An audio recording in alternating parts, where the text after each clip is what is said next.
ಚಿಕ್ಕವ್ರಿಗೆ hi, hello, ದೊಡ್ಡವ್ರಿಗೆ ನಮಸ್ಕಾರ. Welcome back to limitless art 7 guys.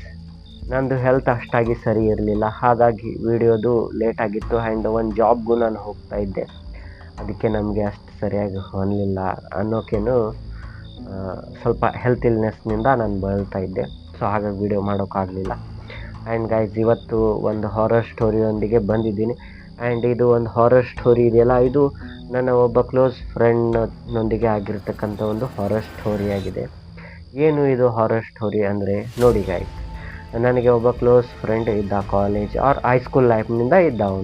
ಅವನ ಹೆಸರು ಬಂದುಬಿಟ್ಟು ಇಂತಿಯಾಜ್ ಅಂತ. ಕೂಡನೇ ಸ್ಕೂಲು ಕಾಲೇಜೆಲ್ಲ ಮುಗಿಸಿದ್ವನೋಕೇನೋ ಅವನು PUCಯಲ್ಲಿ ಡ್ರಾಪ್ ಮಾಡಿಬಿಟ್ಟ. ಅವನು ಕಾಲೇಜಿಗೆ ಬರೋದು, ಗೌಂಡಿ ಕೆಲಸಕ್ಕೆಲ್ಲ ಅವನು ಹೋಗ್ತಾ ಇದ್ದ. ಅವನ ಹೈಟ್ ಇದೆಯಲ್ಲ ಗೈಸ್, ಅದು ಬಂದುಬಿಟ್ಟು 4.9 5 ಒಳಗಡೆನೇ ಇದ್ದ. ಅವನು ಈ ಥರ ಇದ್ದ, ಬೆಳ್ಳಗೆ ಇದ್ದ ಅವನು. ಸೊ ಇಷ್ಟೆಲ್ಲ ಇರ್ತಿರ್ಬೇಕಾದ್ರೆ ಏನಾಗುತ್ತದೆ ಅಂದರೆ ಗೈಸ್, ಅವನು ಗೌಂಡಿ ಕೆಲಸಕ್ಕೆ ಹೋಗ್ತಾ ಇದ್ದ. ನಾವು ಹೀಗೆ ಡಿಗ್ರಿ ಕಲಿತು ಕ್ಲರ್ಕು ಆದಿದ್ದಂತ ನಾವು ಈ ಕಡೆ ನಮ್ಮದು ಸ್ಯಾಲ್ರಿ 3,000 4,000 6,000 ಇಷ್ಟೇ ಇರ್ತಿತ್ತು ಮಂತ್ಲಿ, ಅದು ಸಹ. ಆ್ಯಂಡ್ ಈ ಕಡೆ ಇವನು ನೋಡಿದ್ರೆ ಗೌಂಡಿ ಕೆಲಸಕ್ಕೆ ಹೋಗ್ತಿದ್ದ, 500 600 ಈ ಥರ ಸ್ಯಾಲ್ರಿ. ಅದು ಸಹ ಬಿಟ್ಟ ಮೇಲೂ ಅವನಿಗೆ ದುಡ್ಡು ಎಷ್ಟು ಬರ್ತಿತ್ತೋ ಏನೋ, ಎಲ್ಲಿಂದ ಬರ್ತಿತ್ತೋ ಏನೋ ಗೊತ್ತಿಲ್ಲ, ದುಡ್ಡು ಮಾತ್ರ ಹೆವಿ ಇರ್ತಾಯಿತ್ತು ಅವನ ಹತ್ರ.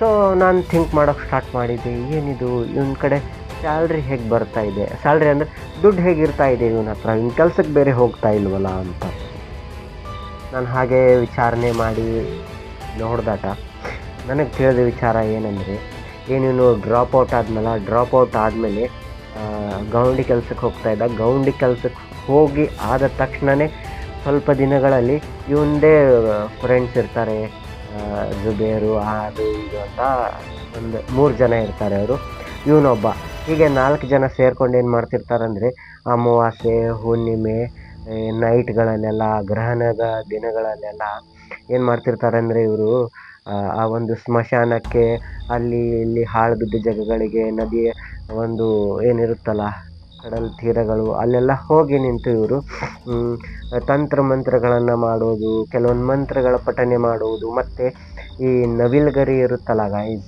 ಆ ನವಿಲು ಗರಿಗೆ ಇದು ಇರುತ್ತೆ ನೋಡಿ, ಒಂಥರ ಏನಂತೀವಿ, ಈ ಕಸದ ಥರ, ಕಸಬಾರ್ಗಿ ಥರ ಇರುತ್ತೆ ನೋಡಿ ಗೈಸ್, ಆ ನವಿಲು ಗರಿದು ದೊಡ್ಡದು. ಆ ಥರ ಒಂದು ಇದನ್ನು ಇಟ್ಕೊಂಡು ಏನೇನೋ ಮಾಡ್ತಿದ್ರಂತೆ ಇವರು. ಕೆಲವೊಂದು ಸಿದ್ಧಿಗಳನ್ನು ಪಡ್ಕೊಂಡು ಆದಮೇಲೆ ನನ್ನ ಫ್ರೆಂಡೇ ಗೈಸ್, ಅವನು ಪಡ್ಕೊಂಡು ಜನರಿಂದ ದುಡ್ಡು ಇಸ್ಕೊಳ್ಳೋದು. ಯಾವ ಟೈಪ್ ಅಂದರೆ, ನಿಮಗೆ ಮದುವೆ ಆಗ್ತಾ ಇಲ್ವಾ, ನಾವು ಮದುವೆ ಮಾಡಿಸ್ಕೊಡ್ತೀವಿ ಅಂದರೆ ಆ ಥರ ತಂತ್ರ ವಶೀಕರಣ. ಮತ್ತು ಇನ್ನು ಏನಂತೀವಲ್ಲ, ಈ ದೆವ್ವ ಭೂತ ಬಿಡಿಸೋದು, ಈ ಥರ ಎಲ್ಲ ಮಾಡ್ತಿದ್ರು. ಆ್ಯಂಡ್ ಇವ್ರಿಗೆ ದುಡ್ಡು ಸಹ ಬರ್ತಾಯಿತ್ತು, ತುಂಬಾ ಚೆನ್ನಾಗಿ ನಡೀತಾ ಇತ್ತು.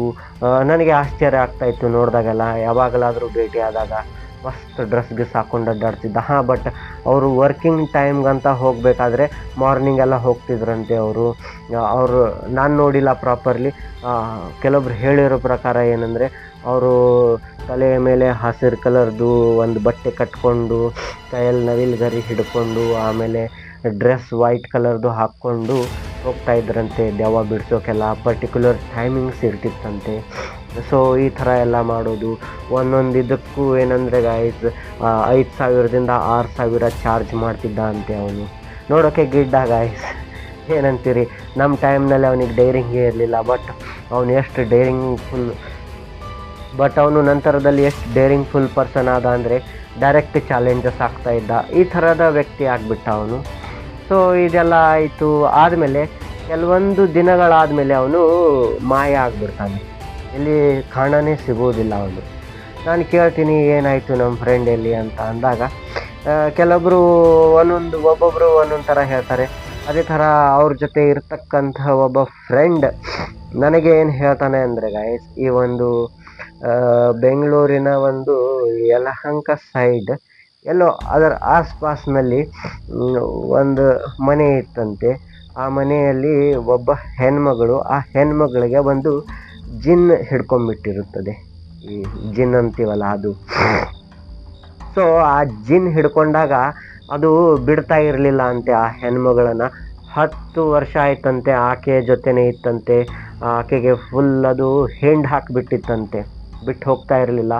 ಬಹಳಷ್ಟು ಸಾಧು ಸಂತರು, ಮೌಲ್ವಿ, ಓಝಾಗಳು, ಅವ್ರು ಇವ್ರು ಬಂದು ಎಲ್ಲರೂ ಬಿಡಿಸಲು ಟ್ರೈ ಮಾಡ್ತಾರೆ, ಬಟ್ ಆಗ್ತಾ ಇರಲಿಲ್ಲ.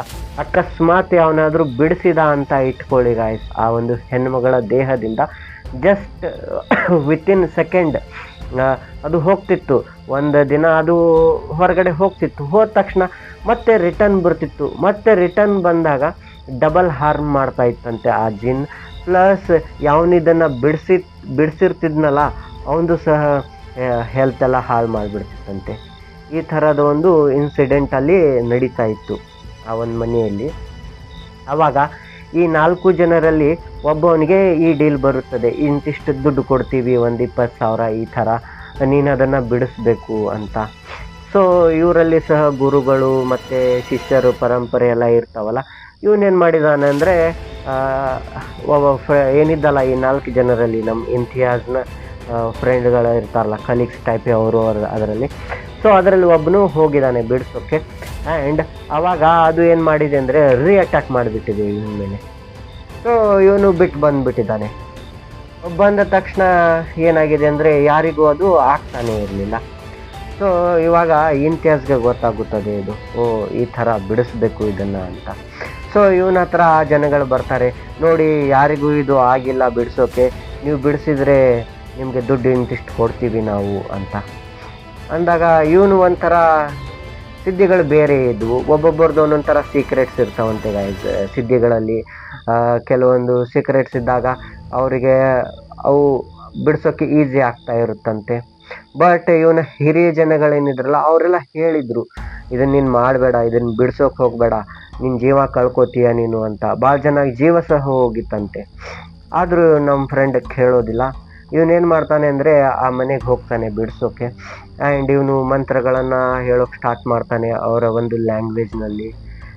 ಹೇಳ್ತಾ ಹೋದಂಗೆ ಆ ಒಂದು ಜಿನ್ ಏನಿತ್ತಲ್ಲ ಅದು ಇವನಿಗೆ ವಾರ್ನ್ ಮಾಡುತ್ತದೆ, ನೋಡು ನೀನೇನು ನನ್ನನ್ನು ಬಿಡ್ಸೋಕೆ ಬಂದಿದೆಯಲ್ಲ ಅದು ನಿನ್ನ ಕೈಯಿಂದ ಆಗುವುದಿಲ್ಲ.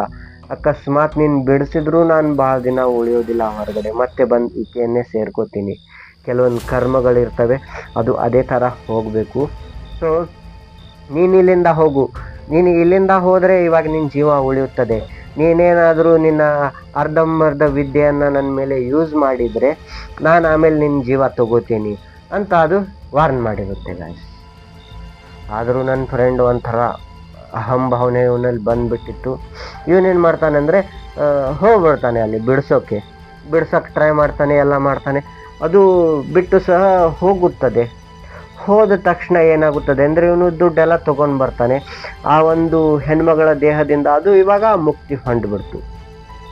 ಬಟ್ ಇತ್ತ ಕಡೆ ಏನಾಯ್ತಂದರೆ ಇವೊಂದು ಒಂದು ಇದರಲ್ಲಿ ಏನು ಇವಾಗ ಬಿಡಿಸಿದ್ನಲ್ಲ ಇವನ್ ಹಾವಭಾವಗಳು ಸ್ವಲ್ಪ ಚೇಂಜ್ ಆದವು ಗಾಯ್ಸ್ ಬರ್ತಾ. ಯಾವ ಟೈಪ್ ಅಂತ ಹೇಳ್ತೀನಿ ಕೇಳಿ ಗಾಯ್ಸ್. ಇಲ್ಲಿ ಮೇನ್ ಏನಂದರೆ ಇವಾಗ ನಮ್ಮ ಏರಿಯಾದಲ್ಲಿ ಒಂದು ಟ್ಯೂಷನ್ ಇತ್ತು.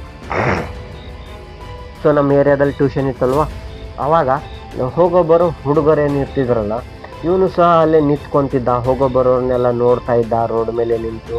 ಆ್ಯಂಡ್ ಇವನು ಹೇಗೆ ಮಾಡೋಕೆ ಸ್ಟಾರ್ಟ್ ಮಾಡಿದ ಅಂದರೆ ಇವ್ರು ಹೋಗ್ತಾ ಇರ್ತಾರಲ್ಲ ಜನರು, ಅವರಿಗೆ ಬೆನ್ನಿಗೆ ಹೋಗಿ ಹೊಡೆಯೋದು, ಮನೆಯಲ್ಲಿ ಹೋಗಿ ಕಂಬಳಿಯಲ್ಲಿ ಹೊಚ್ಕೊಂಡು ಕಿಕ್ಕಿ ಅಂತ ನಗೋದು, ಈ ಥರ ಮಾಡೋಕೆ ಸ್ಟಾರ್ಟ್ ಮಾಡಿದ. ಸುಮ್ಮನೆ ಹೊಡೆಯೋದು ಗಾಯ್ಸ್, ಹೊಡೆದು ಓಡೋಕೆ ಹಟ್ಬಿಡೋದು. ಗೊತ್ತೇ ಇಲ್ಲ ಯಾಕೆ ಹೊಡೆದೆ ಅಂದರೆ, ಏನು ಮನೆಯವ್ರಿಗೆ ಮನೆಗೆ ಬಂದು ಕೇಳ್ತಾರಲ್ಲ ಅವರು, ನೀನು ಯಾಕೆ ಹೊಡೆದೆ ನನಗೆ ಅಂತ. ಆವಾಗ ಇವನು ಹಿ ಅಂತ ನಗ್ತಿದ್ದಂತೆ. ಉತ್ತರನೇ ಇಲ್ಲ ಇವನ ಹತ್ರ ಯಾಕೆ ಹೊಡೆದೆ ಅನ್ನೋದಕ್ಕೆ. ಈ ಥರ ಮಾಡೋಕೆ ಸ್ಟಾರ್ಟ್ ಮಾಡಿದ.